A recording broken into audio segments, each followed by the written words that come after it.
Chapter 5. The Durant. I pulled the back of my hand across my forehead. I could feel the moisture. It wasn't well water. It was sweat, and it was cold. The sheets I had been sleeping under had somehow wrapped around my legs in a tangle. It took me a moment to figure it out and get completely loose. I pulled my jeans on quickly, cracked open the bedroom door, and the light from the backyard streaming through the kitchen made me squint. I went to the utility room, opened the door, and looked through the grate into the well pit. No reflection, no water, bone dry. It was only 11:30. Back in the bedroom, I found my phone and I called Angela at the Durant. "You still have a room?" "Yes. You want the governor's suite?" "Anything. I'll be there in 15 minutes.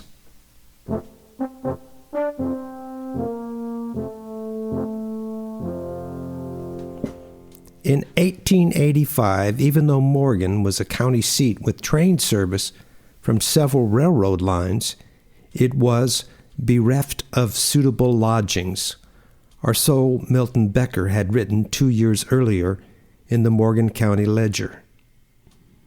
After efforts to entice outside investors were unsuccessful, the town fathers convinced 160 parties from Morgan proper to purchase shares for $100 each, and construction began on a new hotel.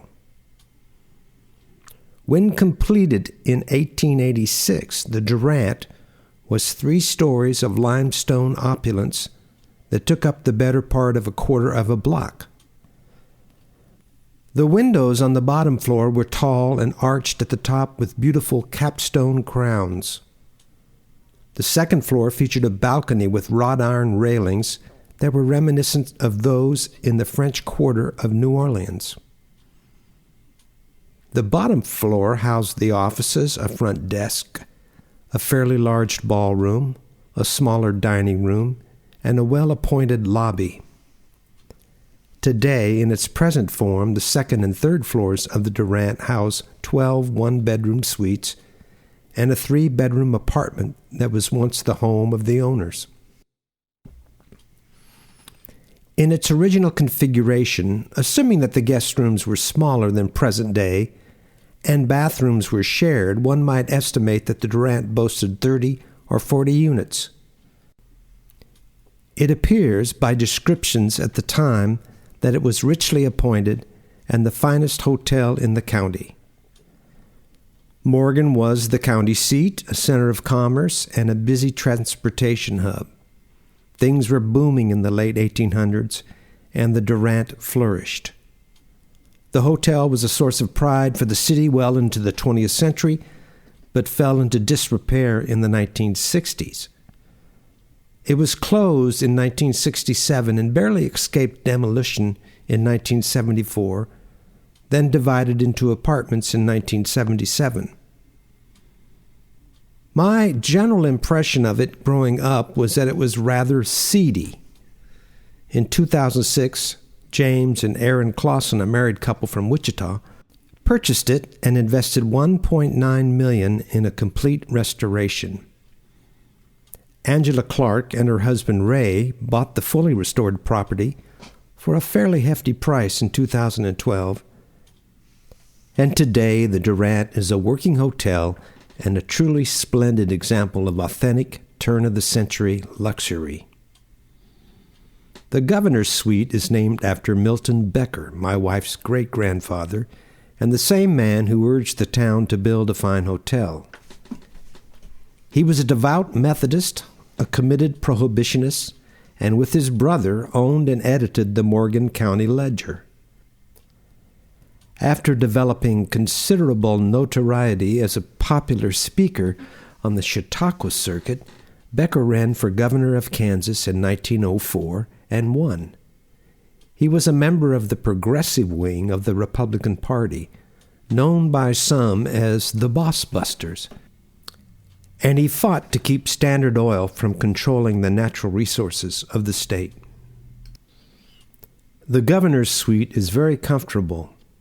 The tall ceilings, stone walls, and wood floors harken back to an earlier era, while the walk-in shower and jacuzzi remind the guest that the Durant has all the amenities of 21st century lodging.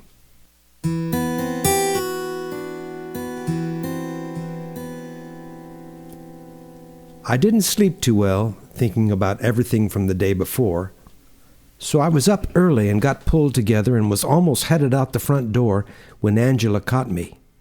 She was standing on the landing between the first and second floors. "Hey, Mike, where are you going?" "I made breakfast early for those folks who are working at your house.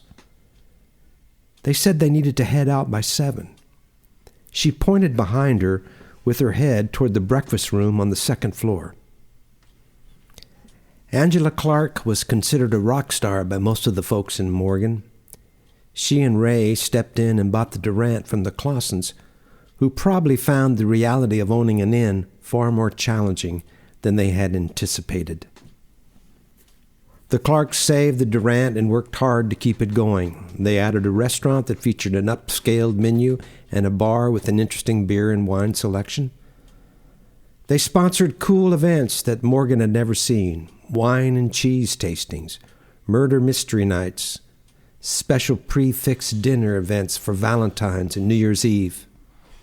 They purchased the house across the street, which was literally falling down, remodeled it, and turned it into a quaint little coffee/sandwich shop. They hosted fundraisers without charge for various charities in the Durant's beautiful ballroom. They set up a scholarship fund for talented but needy Morgan High students going off to college. Jean and I had become acquainted with Angela through various events at the hotel. We didn't know Ray as well, as he traveled for business and was in and out of town. I liked talking with Angela. She had grown up in Kansas City, the Missouri side, and attended KU in Lawrence. She was smart and enthusiastic, always seemed up. She had a way in conversation of making it feel like you and what you were doing were the most interesting things she had heard in a while. I figured it was a gift that she gave to everyone, since she seemed to know everything going on in Morgan, the good, the bad, and the ugly. Being such a great listener, she was well liked. Who doesn't love a great listener? The Durant had the only bar in Morgan, and on my recent trips to fix up our lake house, I had begun to frequent it. She was the bartender most evenings. Oh, and I have to mention this. Angela is very attractive. Beautiful, you'd say, with dark hair past her shoulders, in a ponytail when she's working, and smooth olive complexion. She's curvy in a way that you can't help but notice, but out of politeness try not to. She's a city girl, classy, and dresses like it. Some people in town probably think she overdresses or over-accessorizes, but they're just jealous. If you see her on the street, she sticks out. You can't miss her. When she caught me headed out the back door, she was wearing a white silk blouse, a knee-length black pinstriped skirt, black hose, heels, and pearls. All of that under a gray apron with the Durant logo. She was a rock star who didn't mind doing the cooking. As we walked up the stairs to the breakfast room, she leaned in. "What's going on?" I shrugged. "Can't really say." "I heard you found a body." Jimmy or Red had probably talked, I thought to myself. Who are those kids? K-State. Are those other two really FBI? Without thinking, I corrected her. No, KBI. Then I stammered a bit. I was at a loss. "Forget about it. Have some breakfast," she smiled. Angela had a terrific smile. Breakfast at the Durant is amazing. Carrot cake waffles, French toast strata, avocado toast, strawberry crepes, fresh ground coffee, and Bloody Marys for an extra price. I noticed that the breakfast tables were spread out more than usual. That's when I remembered the virus. The K-State group was at one table and the KBI guys 10 feet away at another. No one had masks on. I realized at that point that I hadn't dined in public since early March. Duh, I can't eat with a mask, I thought. I sat down at a two-top by the north wall and ate quickly. I didn't want to be late for day 2 of the crime scene investigation. It pleases me to use that phrase. Before I could finish, Agent Barnes got up and announced, "Take your time. We'll start when we get there." Then he and Parton went out the door and back up the hallway. I stopped eating for a minute, seeing an opportunity to introduce myself to the students and their professor. I took a step toward the table but kept a safe distance. "I'm Mike. Hey, thanks for helping out." It seemed like the appropriate thing to say until it came out of my mouth, but thanks for moving a murder victim's bones out of my backyard wouldn't have been any better. The professor rose and started to offer his hand, then with a small shake of his head, pulled it back. "Hey, last name's Newman, isn't it?" I nodded. He probably got that info from the sheriff or Parton. "Nice to meet you, Mike. I'm Lucas Frost. We're glad to be here. It was very last minute. When the sheriff called yesterday morning, I put out an email to the students in my program to see if anyone wanted to come along. We've been doing everything online since March, so this was the first chance since then to do some real field work. These 3 nutballs agreed to help," he said, pointing to the students who were still eating. Then he introduced them. Jonas had been the slab cutter. He was tall, certainly over 6 feet, broad across the shoulders. Probably worked out, I thought. Bill was short and wiry. He looked quite studious, which was a good thing since he was a student. Darcy was cute, petite, with an engaging smile. Well, I know it must seem kind of weird, having no idea of what they thought of the strange situation. I thought I must at least acknowledge it. "Nah, this is way cool, Mr. Newman. This is what I've been wanting to do since junior high." Bill was grinning widely. "Totally awesome," Jonas added. Darcy nodded, smiled, and wrinkled her forehead, then went back to finishing her yogurt. Lucas shook his head. "No, this is just the kind of practical experience we want. I studied forensic archaeology at Arkansas State in Jonesboro. It's my thing. As a matter of fact, I think that's how Sheriff Stern got my name. My advisor at ASU, Dr. Kraft, knowing we were closer to you, put him on to me. Glad he did. I think he will be here today." We exchanged a bit more small talk, then I excused myself and went out the door. Angela caught me. She had her mask on, and we moved to the hall just above the stairway to the lobby. "So what's going on out there? You found a body?" I decided that in a small town like Morgan, the word would spread quickly anyway, so I relented. "Look, this is confidential. Can you keep it that way?" She nodded, and I told her everything that had happened the day before. It felt good to describe it in detail, to get it sorted out in my own mind. I finished telling her what details I could tell, then tried to exit. "I need to get out there, really." "Wait a minute. This is behind Maxine's house at the lake?" "Yes, well, actually, Jean and I own it now." "A skeleton? Human? Who?" "They're thinking murder?" She seemed more intense. "Yeah, I guess," I shrugged. "I have no idea who or why or even when. I gotta go." "You keeping the room for the night?" she smiled. "Yes, maybe for a few nights, okay?" "Sure thing. See you later, Mike."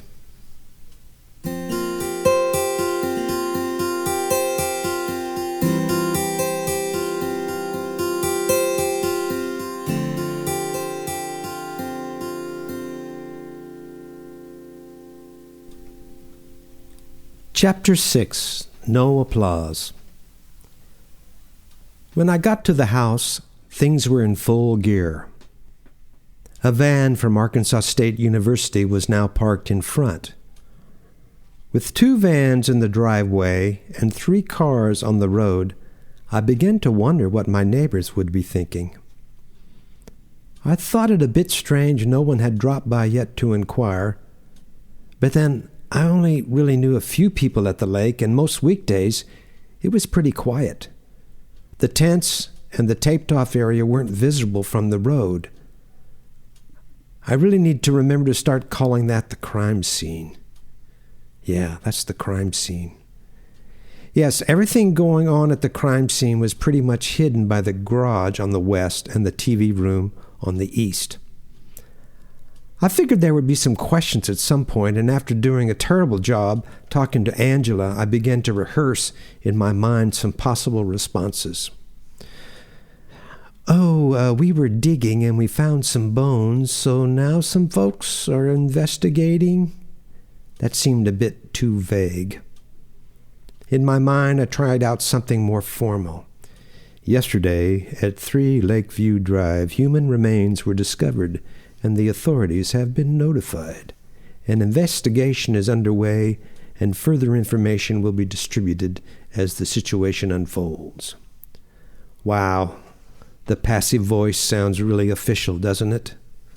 Most books on writing say to avoid the passive voice, but I don't know.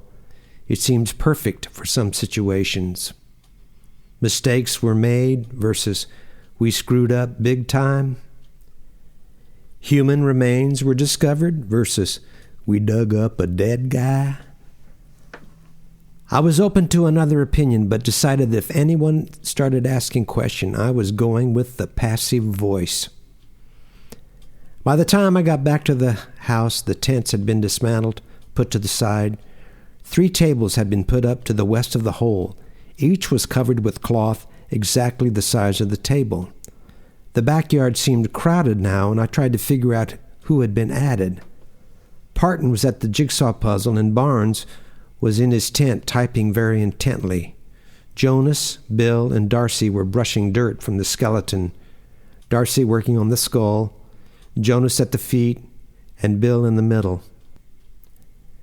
Lucas was talking to an older man while a younger man listened silently. They were from Jonesboro, no doubt. Stern and another older man stood over Darcy, who was in the hole brushing dirt from the bones. The older man wore a suit. Coroner, I thought. After a minute, the man in the suit motioned politely for Darcy to move, and he entered the trench and began his examination. He didn't do much but look. He didn't wear gloves like the others. That's when I noticed that no one was wearing a mask. Oh, crap, this is going to be one of those super spreader events. The only guy safe from the virus out there is the man in the hole. I chuckled at my dark humor. Gotta laugh, I thought. I started making coffee.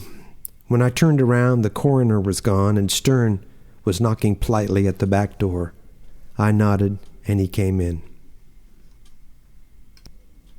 I really didn't know what to say, so I tried something light. Wow, lots going on, huh? Yeah, it's kind of crazy, ain't it? Stern took a deep breath like he was composing his thoughts.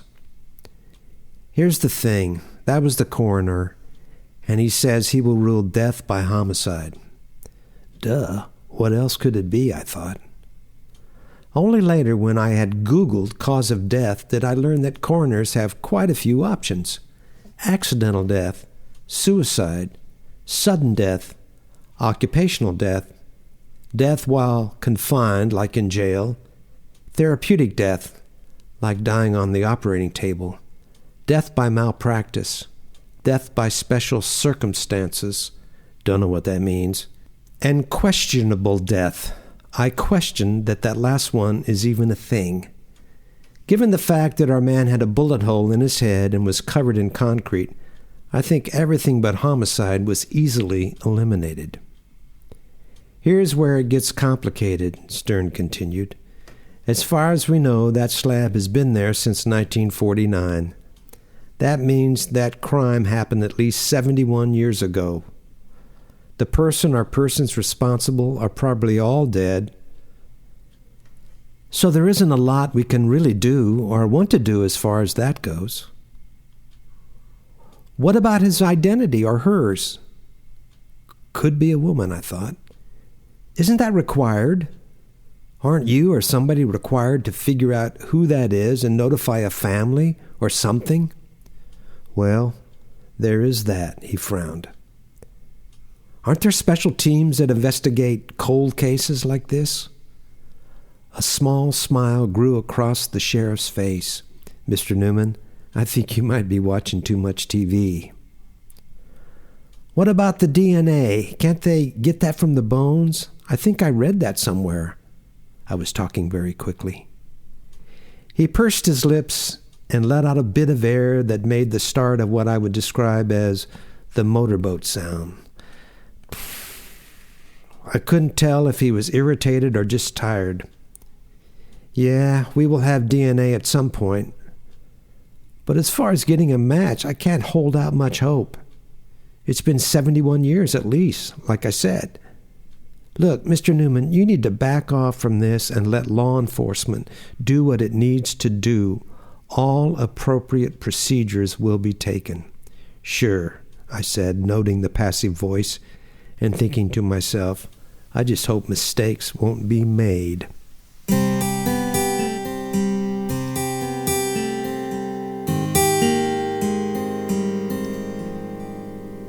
I spent most of the day indoors. Even though it was September, the afternoons were hot. I tried to busy myself with some of the projects I still wanted to work on, but kept coming up to the reality that the big project, the little bath, was on serious hold. I realized then I hadn't spoken with Jimmy since the morning a day earlier. I called, no answer. Texting is better, I remembered. I typed, Mike at 3 LVD here. Give me a call when you have a chance. It was 9 a.m. and I decided to lay my head down. I hadn't slept well after my well pit dream, even at the governor's suite. I grabbed a pillow from the couch and threw it on the floor. I enjoyed napping on the floor, not sure why. I drifted off listening to the vague hum of activity in the backyard. At 11, my phone vibrated. Hi, Jimmy. Thanks for getting back. Sorry I didn't call yesterday. That's cool. So what's going on there, Mr. Newman? I was a bit groggy and tired from not much sleep the night before, and I thought of giving him the official passive voice version. Yesterday, human remains were discovered and the authorities have been notified. An investigation is underway, ... But then realized I owed him more than that, so I went through the whole thing. Who is it? Why? When? Jimmy had the same questions we all did. I have no idea. And I have no idea when you can start back up. No problem. Jimmy was good-natured to a fault. I liked him for that. I have other jobs I can get going on. Let me know when you have a better idea of when the area will be clear. Already knowing the answer, I asked, Jimmy, have you talked to anybody about this? Well, kinda. Okay, look, until there is some official announcement, if someone asks, just say we found some bones and we called the sheriff, nothing more. I knew as I said it that within hours everyone in town would know the whole thing, but decided it wasn't worth the effort to push it. I'll call as soon as I know when you can start back up and get that sewer put in. I went to the TV room and peeked through the curtains. The students, under the supervision of Lucas and the man I assumed was his advisor, had been in the process of removing bones and placing them on the cloth-covered tables.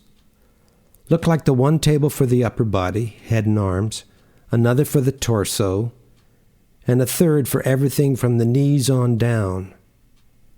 I had seen skeletons in doctors' offices before, and they were creepy to a point. But what I was looking at on the tables was completely different. I walked out the back door and scanned the activity from a distance so I wouldn't interrupt. The body or bones in the hole had been twisted and contorted. I imagined that maybe he had still been alive when the concrete was poured over him and he had struggled. More likely was that he was thrown in dead without care for his positioning and then covered.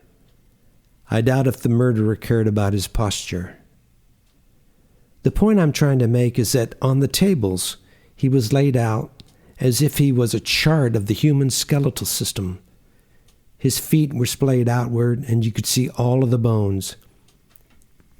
He was symmetrical now, even as he was separated into his upper, middle, and lower parts, where before he was crumpled. Isn't the human body amazing, I thought? My eyes went from his feet to his midsection to his ribs and skull. Just as I was thinking that he was taller than I had first imagined, I noticed that something was jarringly absent. There was no right hand.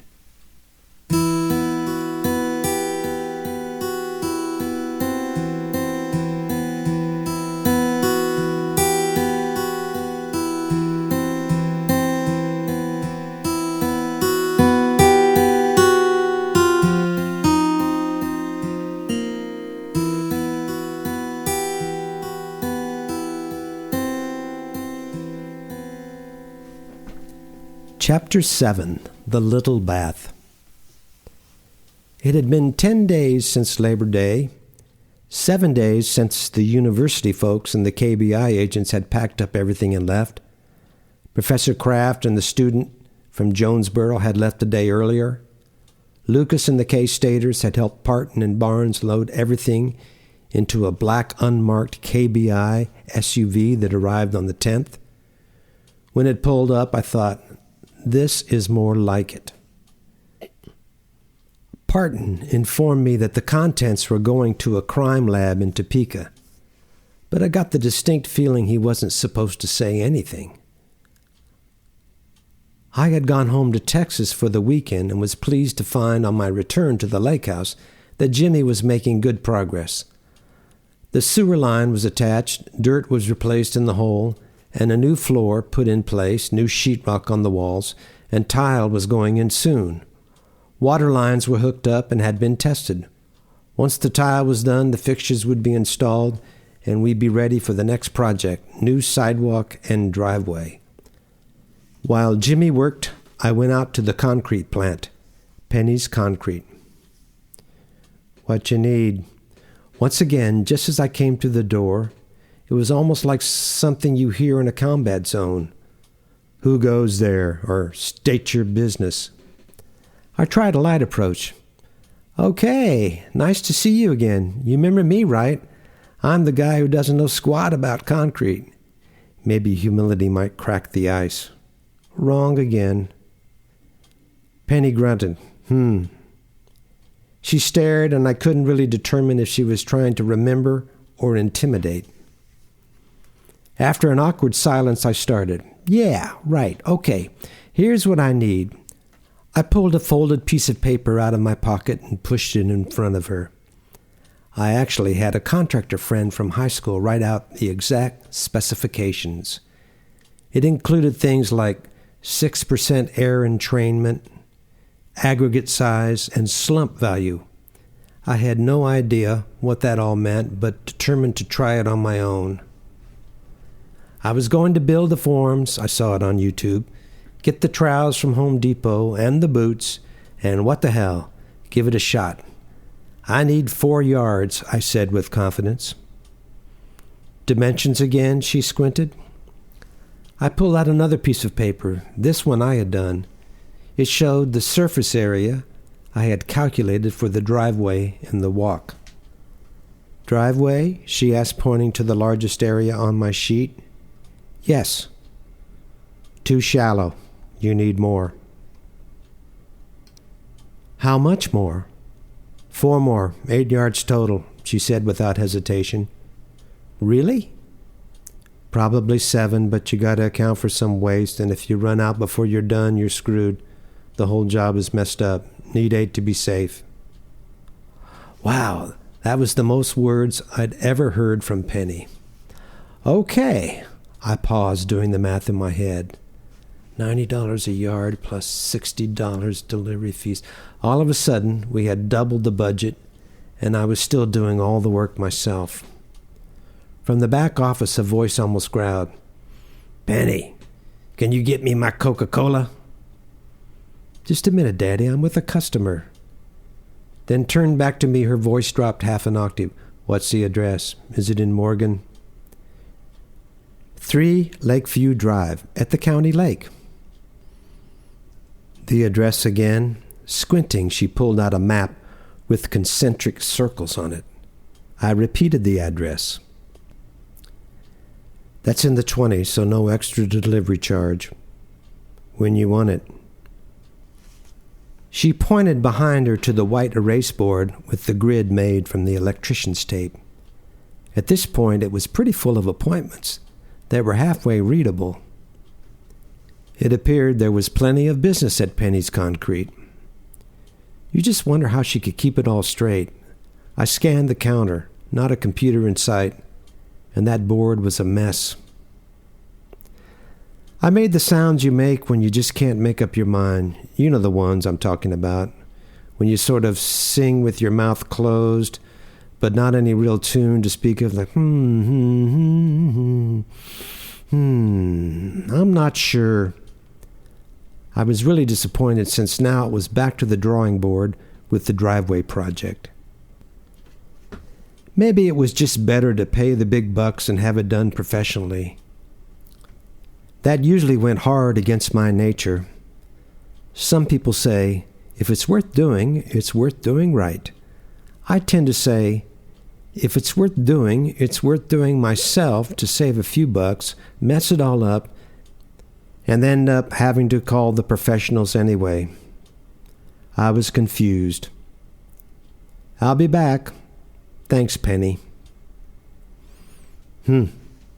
As I walked out the door, her disdain dripped off my back like rain on a hot day. It stung. I was an amateur. I knew it, and so did she. I had been there twice and had no idea what I was doing. But just as I was getting to my car, "Hey, mister." "Yes?" "Would it be helpful if I came out to your place to help you figure out how much ready mix you need?" Her voice was almost devoid of inflection. I couldn't figure out if she was really offering to help or just engaging in some sort of taunt. "Wow," I said, and stood shaking my head up and down, waiting for the shoe to drop. After a pause, "That would be great. Any time is good. Do you need the address?" "No," and she turned and headed back up the metal steps and into the double wide that was the offices of Penny's Concrete.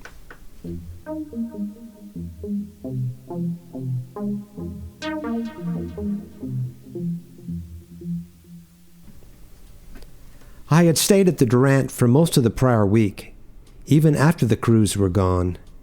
Everything seemed creepy at the house.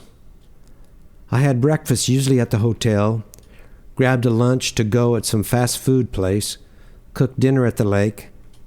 Then, before it got dark, I headed to the governor's suite. The bar at the Durant was cozy, comfortable, had decent beer, and good wine. I usually ended up there before going to bed. Angela didn't have enough business to hire a bartender on weeknights, so she would get you started and then work at the front desk. She would stick her head in from time to time to see if you needed a refill. On the Wednesday after Labor Day, what I was referring to in my head as Day 2 of the crime scene investigation, I was in the bar having a beer and trying to do some work on my laptop. Did I mention those 5 book projects that haven't been completed? Angela stayed close, puttering behind the bar mostly, but went back to the front office at times. The KBI agents came in, got 2 beers, and went to their room. The university kids were too young to drink, I guess, so they were nowhere to be seen. After the dig, maybe I'll call it that, Lucas and his mentor, Professor Kraft from ASU, sat against the wall a good distance away from me and chatted. I had been introduced briefly to Kraft earlier. I sensed they were just catching up, mainly commiserating on the challenge of teaching remotely. I understood their pain. I had kept in touch with my former colleagues in the last year, and it was rough and probably going to stay rough for a while. Schools had just started up and the virus was spiking, most notably in college towns. When I sensed a lull, I interrupted. "Gentlemen, can I ask some questions?" "Certainly," they said almost in unison. I had many questions, but jumped in with the most obvious. "Okay, DNA. Will there be DNA in those bones?" Lucas deferred to Kraft, who started. "Oh yeah, there'll be DNA there. I'm not sure it will be of benefit. According to the sheriff, he thinks that body was placed there before 1949.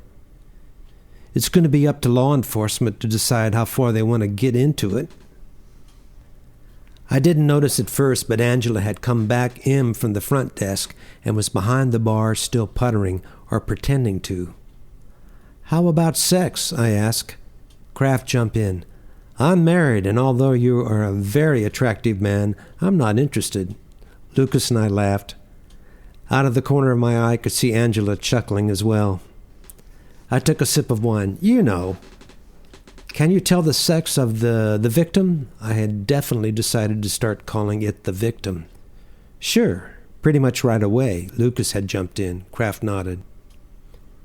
"And?" I said, a bit more impatient than I should have been. "Oh, it's a male," Kraft said in an offhanded manner. "Can you tell the age?" This is a very cool conversation, I thought. Lucas turned to Kraft with a questioning face. That's going to be a bit harder. There are many factors involved. We can look at the dimensions of the skull, the teeth, and the ossification of the bones. There are 800 points in the body to observe ossification. He went into a quite long discussion, most of which went over my head, primarily because I had no idea what ossification was.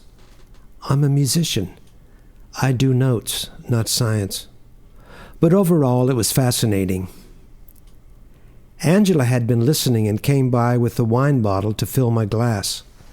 The scientists were drinking whiskey, and she pointed to their glasses. They looked at each other, then Kraft to Lucas in more of an instruction than a question. "One more?" Lucas nodded. Angela had the whiskey in her other hand and poured them each a generous amount. What a great hostess she is, I thought. That's a gift to be thinking so far ahead. Then began a jargon-laced back and forth between the two of them that I couldn't follow. However, I enjoyed it for the sheer pleasure of seeing two people caught up deeply in what they really loved. It went on for a while, then I interrupted loudly. "Cause of death?" They each fell silent. Kraft leaned back, took a sip of whiskey, looked at Frost, at Angela, who was behind the bar trying not to appear like she was listening, then back at me. He shrugged. "That man was murdered. Bullet in the head. Probably dead before they covered him up. We might be able to tell how long. Then there's Parton's fossil. There's a lot of information there. It all depends now on how law enforcement deals with it, or even if they want to deal with it." He leaned in to get closer. "Between you and me, I don't think the sheriff's too keen on doing anything with it." The conversation drifted in and out of various topics, and the gentlemen eventually excused themselves and went to bed. I followed soon after. It had been a long day, and it was time to turn in. Angela had disappeared. As I walked up the stairs, I whispered to myself, "What happened to the hand?"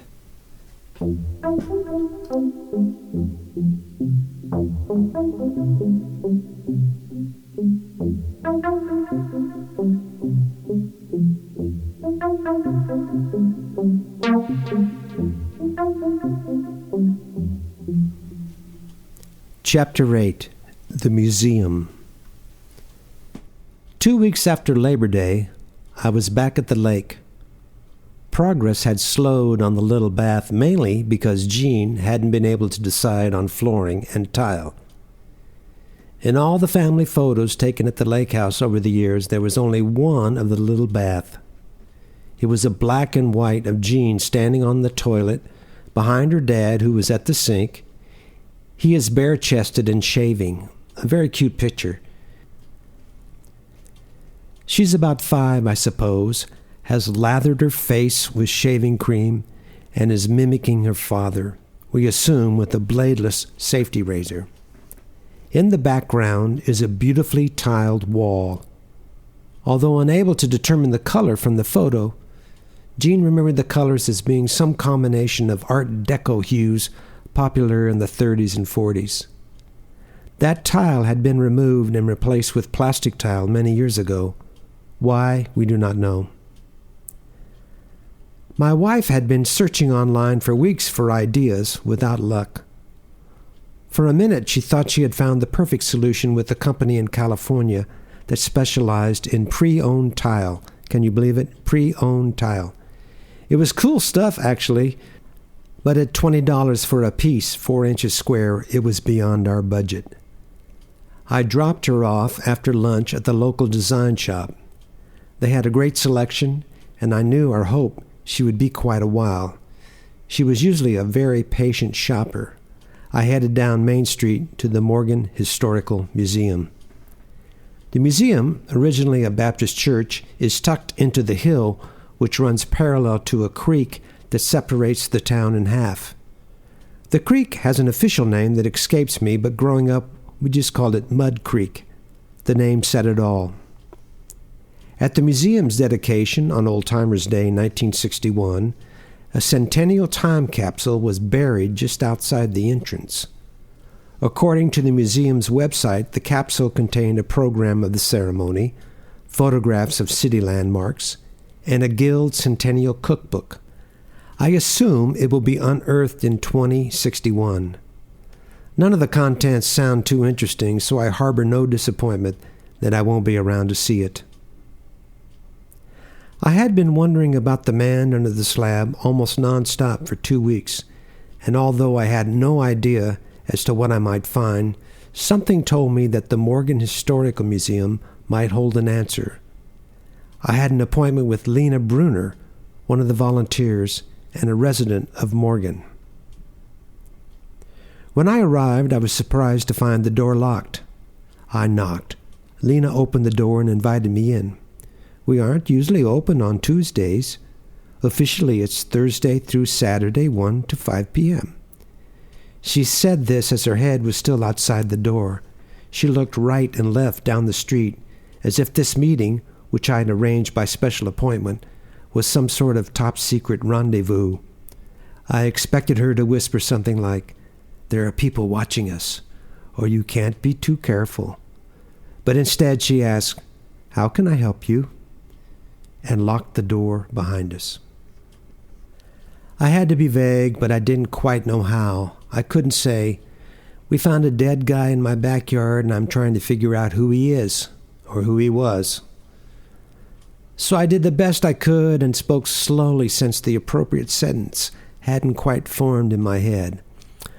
I am looking for information. I'm looking for information about what might have been happening in the late 40s in the town and the county. It was a bit tortured, but I got it out. Lena answered quickly, "Oh, we have numerous binders that have photos and clippings organized by year. Would that be of interest?" Yes, I think it would. I followed as she led me through the crowded aisles to the back of the buildings, into a room with file cabinets, some around the wall, and the rest in 2 rows in the middle. She motioned. "These are labeled by year. You say the 40s? She asked not so much of me as of herself. "Here you go." She found a drawer that said 1940 photos/clippings. Perfect. I couldn't wait. You can remove them and put them on the table outside the door to look at them better. I spent a good hour and only got up to 1942. I found nothing much but war news and pictures of servicemen, lists of those killed, missing, and injured. Being a post-war baby, I had never realized the impact the war, that is, World War II, had on a small town like Morgan. The paper was full of war news. My phone vibrated. It was Jean. "I think I'm done." I was disappointed she called so soon. "You got it figured out?" "Yeah, it's going to be cute." I found a nice pattern for the floor and a pale orange for the walls, and she was excited, but I interrupted. "Just wait. I'll pick you up and you can tell me in the car." Why hadn't she taken longer? There was a lot to look at and I was only getting started. As Jean explained the bathroom plans, I had trouble listening. All I wanted to do was get back and continue searching. The big question in my mind for 3 weeks had been, where is the hand? After reading the war news, something popped into my head I had never considered. The hand wasn't missing from the crime scene. He never had that hand when he was murdered. He lost it in the war. My heart was pounding as I pretended to be interested in corner molding, baseboard tile, and luxury vinyl for the floor of the little bath. Mrs. Bruner said she was working till 5 p.m., going through the donations, and that I could come back if I wanted to. When we got back to the lake house, I was surprised to see a strange truck in the driveway. It wasn't Jimmy's or Red's. It was a Ford. Very old, probably mid-60s or early 70s. It was two-tone, white sides and blue on the top. There were patches of red, rusty metal showing through on the leading edges of the cab and hood. Jean was confused. "Are you meeting someone for an estimate today?" "No, not sure who this is," I said as we walked toward the front door. Just then I noticed a small woman in a brown T-shirt, overalls, and work boots walking around the side of the garage. It was Penny, from Penny's Concrete. "I'm Penny." I nodded. "Of course. You made it out just like you said. Thanks." "No problem." She spoke in a tone that was pushed down, as if to inject some masculinity or authority. I couldn't quite tell which. "You said you have a project that needs some ready mix." I proceeded to show her the sidewalk and the driveway that needed replacing. I stepped from one side of the yard to the other in an arc while pointing at the ground, trying to give her an idea of the path and the dimensions of the sidewalk. I was a bit taken back that during the entire duration of my fairly animated demonstration, she stood in one spot, motionless, except for her head that followed my movement. I stopped and waited for a response. Penny's head scanned the front of the yard slowly from the driveway, which was on her left, to the front door on her right, then once more quickly. Her eyes met mine, and I raised my eyebrows as if to say, "Okay." "Are you planning something in the back of the house?" She had evidently seen the recent excavation. "No, we took out a slab and put in a new sewer line. That's done." I decided that is all the explanation she needed. Nothing about bones. "Okay." And she started walking toward her truck. "Do you need some paper to write something down, or maybe a tape measure?" "Nah, I got what I need," she said, climbing into the Ford. "Great. I'll be out to order that next week. My wife and I need to go back to Texas for the weekend. I thank you so much for coming out." Penny had cranked the engine and begun to back out before I even said great. I was still talking when she put it into low gear and started west down Lakeview Drive. The truck backfired when she shifted into second. "Strange little woman," I said out loud as I walked toward the front door. I headed back to town driving fast. I was anxious to get to the museum and continue my quest. I now knew what I was looking for, or at least I thought I did. Clippings with specifics about war injuries and a photo or photos of a returning vet without a hand. Around 4:30, having run into nothing but dead ends and my eyes feeling tired, I decided to get up, stretch, and walk around a bit. I had been so preoccupied earlier that I hadn't noticed the various collections the museum contained and how nicely they were displayed. The Morgan Historical Society had done a terrific job. I felt bad that I hadn't visited it before. I found the display case dedicated to my wife's great-grandfather, Governor Becker. As I looked at the photos, I saw a slight resemblance, but concluded Jean took after her mother more than the Becker side. A beautiful collection of turn-of-the-century dresses was displayed on the west wall. Sarah Becker's gown from her husband's inauguration gleamed proudly from its well-lit glass case. On a wall to the left of the dresses were pictures of the Morgantown bands over the years. Most people have no understanding of how important the town band movement was in the last 2 decades of the 19th century. Prior to sound recordings and long before the radio, communities had to supply their own musical entertainment. The brass band movement sprang out of the military bands of the Civil War and then spawned a genre that had its great stars like John Philip Sousa. These bands played marches, rags, and sentimental songs, a repertoire that was considered popular music at the time. In addition, cities and towns, even the smallest, organized their own bands that performed most often in the band shells and gazebos of the municipal parks. Many town bands were funded by taxes. It is estimated that there were as many as 15,000 in 1889. Eventually, the town band craze made its way into the school system and is now part of the basic instrumental music curriculum in America. If you've had the pleasure of witnessing a modern marching band from a large high school play Louie Louie while forming their school initials, then I leave it to you to determine whether progress has been made. The tradition of a Morgantown band went back to the 1880s. The west wall was lined with photos. In some, the band sported fancy uniforms, or what was considered fancy at the time. Most of them were ill-fitting, some too large so that they dwarfed the younger men who were probably still in high school, and some a bit too tight so that a bit of white undershirt or worse, bare skin poked out between the buttons. It appeared that the band was at its largest in the early 1900s. I counted 29 in the 1908 picture. There was a pretty big gap between 1937 and 1946, no pictures. Depression and the war probably took its toll on the town band business, I thought. I started looking at the 1947 band and counted heads. 4 drummers in front, one holding the bass drum with the words Morgantown Band.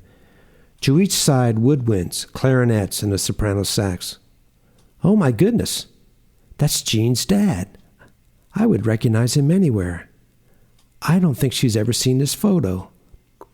I was so happy to find Jean's dad in the photo, and I thought about phoning her for a minute, but I didn't. I would tell her later. As I looked at his picture, I regretted not knowing Wallace Becker better. I think I would have liked him. How could I not have liked him? He played in the town band. I think he would have liked me. I thought to myself, why don't we have town bands anymore? This world would be a better place with more town bands. What a great thing they must have been. Then reality crept in. They probably sounded god-awful. I turned back to the photo on the wall. The second row was obviously the brass section. 3 trombones stood right behind the drummers. 1 baritone and 2 alto horns on the right, and on the left, the cornets, 3 of them.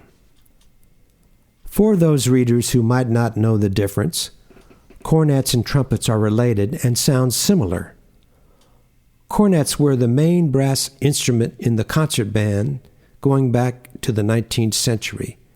Eventually, the trumpet overtook the cornet in popularity, probably because of jazz and dance bands. Cornets are stubby, trumpets are longer. I started on the cornet. The three cornetists in the 1947 Morgantown band were standing proud, at attention almost, with their horns clutched to their chests with the left hands and their right arms hanging at their sides. Then what I saw, or rather what I didn't see, made the hair on my neck stand up. The last cornet player on the left was missing his right hand. The man under the slab had only one hand, and he played the cornet. I liked him already.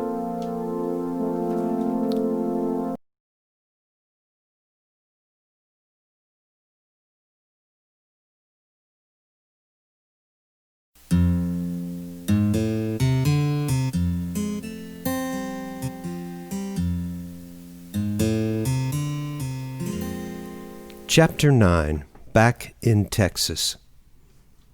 Before I left the museum, I carefully took the photo down and walked to where Lena Brenner was working. She looked up, saw the frame in my hand, and frowned. Before she could scold me, I put it in front of her and asked, "Do you know any of these men?" No, 1947. That was a long time ago. We moved here in the 70s from Lindsborg. She had a slight Swedish lilt to her voice. It was familiar. My mother grew up in Lindsborg. Little Sweden, USA, it was called. Sorry, reader, there's no need for you to know that, but now you do. Do you think there might be names on the back of this photo? That was often done. Can we take it out of the frame? I asked politely, with please in my voice. My mother would have been happy with that. No luck, no names, just an inscription. Morgantown Band, circa 1947. Can I take this photo? I knew it was a stupid question the minute I said it. She laughed. Of course not. Okay, can I take a picture of it?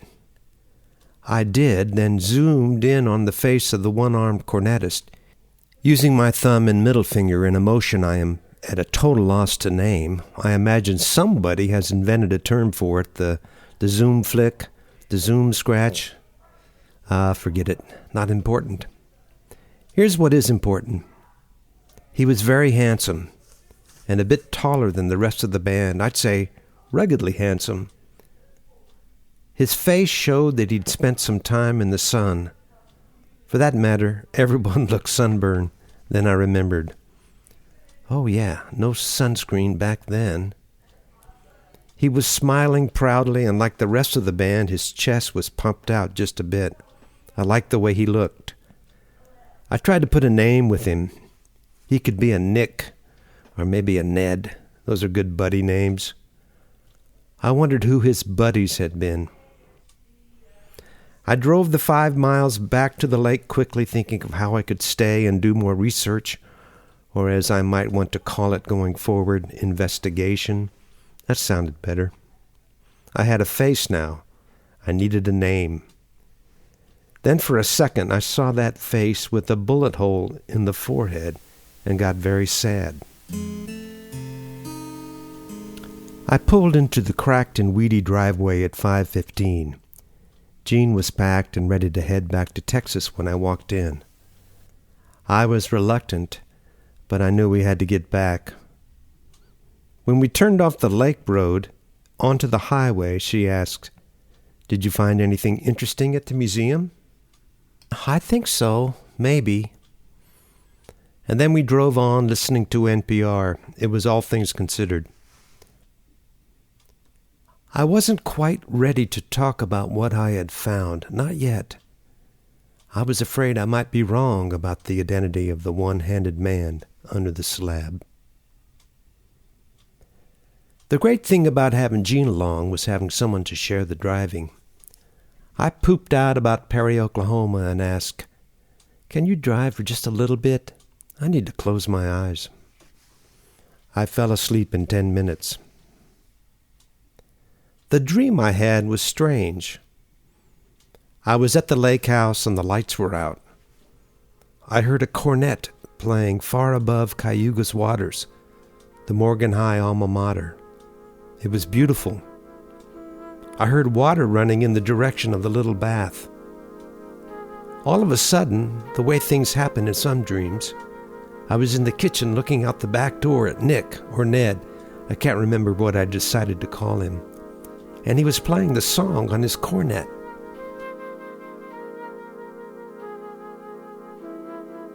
Not in his band uniform, but in jeans and a cowboy shirt with pearl snaps.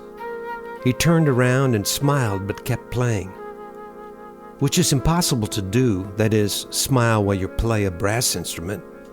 But it was a dream, so he did. He started to walk away from the house toward the back fence, still playing. It was beautiful playing. Then he stopped and pointed toward the northeast, low in the sky, toward the town airport. I heard the sound of a plane flying low over the house. I opened the door, looked up at the plane, and took a step or two where the slab had been and started falling into the hole. I fell and tried to scream. There was no bottom. I couldn't find the bottom.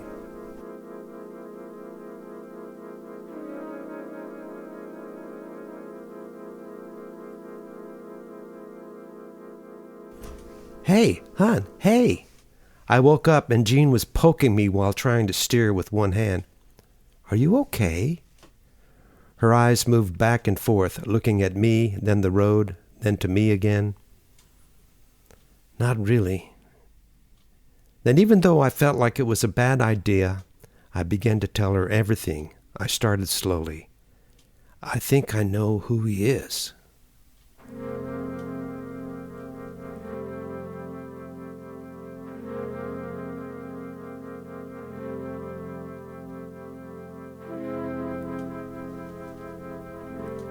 My first instinct the next morning was to drive back up to Kansas, but I was forbidden to do so by Jean. She was worried about me.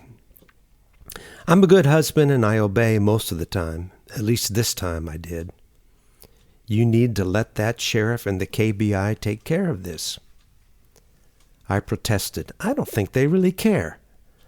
I think it's just going to lie there. Nothing's going to happen." "Is that a bad thing?" "Yes," I said earnestly. "Don't you want to know?" She didn't answer. I assumed she didn't know if she wanted to or not. We ate breakfast and went to our separate offices and began our work, or what we retired people pass off as work. I needed to figure out who he was. I had a picture on my phone, and I had a computer. What else do I need, I thought. I resumed my investigation as Michael Newman, crime scene investigator. I said it almost out loud. Who could give me a name? I called the paper office, the Morgan County Ledger, and tried my best to be vague. "Yeah, I was at the museum yesterday and I found a photograph of a town band from 1947 and, I'd like to, figure out some of the names of those folks in the band. Any ideas on who might be able to help me with that?" A sweet voice responded. "Well, I'm an intern and I've only been here since May. Let me check with someone." She was gone for a good bit. When she returned, "They say that Phyllis might know, Phyllis Weber. She worked at the paper quite a while ago." I remembered Phyllis, but only vaguely. She had worked at the paper for Maxine, who rented after Jean's dad passed away. I was actually a bit shocked she was still alive. Phyllis Weber, wow, she's still around? How can I contact her? Just a second. Muffled talking. "She's in assisted living. They say she likes email, doesn't like answering the phone. That made me smile. Who does these days? 5 minutes later, I was online with Phyllis. My first message was short. Hi. You may not remember me, but I grew up in Morgan, and I married Jean, Maxine's daughter. I need a favor. Would you have time to help me out? The response was quick. She's online right now, I thought. I don't do Windows, followed by a smiley face. I can give it a try, but if you need me to bust out of this joint, it might be difficult. The lady at the front desk is small, but scrappy. In my prime, I could take her. At 88, it might be harder. Another smiley face. How's Maxine? I miss her. We went back and forth with pleasantries. Her wit was as fast as her typing, but eventually I got around to mentioning the photo and my problem. Go ahead and attach it, and I'll give it a try. She was pretty tech-savvy for 88, I thought. 10 minutes later, she wrote back. Not sure about everyone, but I recognize a few of them. That's Maxine's husband in the front with the straight sax. He loved playing that thing. I always thought it was kind of harsh. That's Ollie Cruz with the clarinet on his left. The trombonists were brothers, Bill and Bob Jantz. Not sure what you call those bent horns on the right. Tubas? Don't remember those gentlemen. Can't help you with the ones with the trumpets. She meant the cornets. Maybe the one in the middle is Eli Tucker. I was only 15 in 1947. I was disappointed but wanted to push on. Thanks. This is helpful. What about the man on the second row on the far left? You might notice he's missing a hand on his right arm. I waited, looking at the screen. 10 minutes went by, then 20. I got up and paced around, then decided to fix some lunch. Jean was in the kitchen warming up Maxine's potato soup from Panera, her favorite. How's it going? Okay. Phyllis Weber sends her regards to you and your mom, I said casually. Oh, that's nice. When did you talk to her? Did she call? I didn't hear your phone. No, we were going back and forth on the email. I was too disappointed in my failed attempt to ID the victim that I didn't even want to get into it. Odd. And she took Maxine her soup. After some cold chicken and a few chips, I went back to my office. There was a new email message from pweber32@gmail.com. Sorry, went to lunch, looked again. The man on the left, I think, is Marlon Cooper. He was sheriff for a bit, right around that time. I can't remember for sure, but there was something weird that went on. I think he ran off with some guy's wife.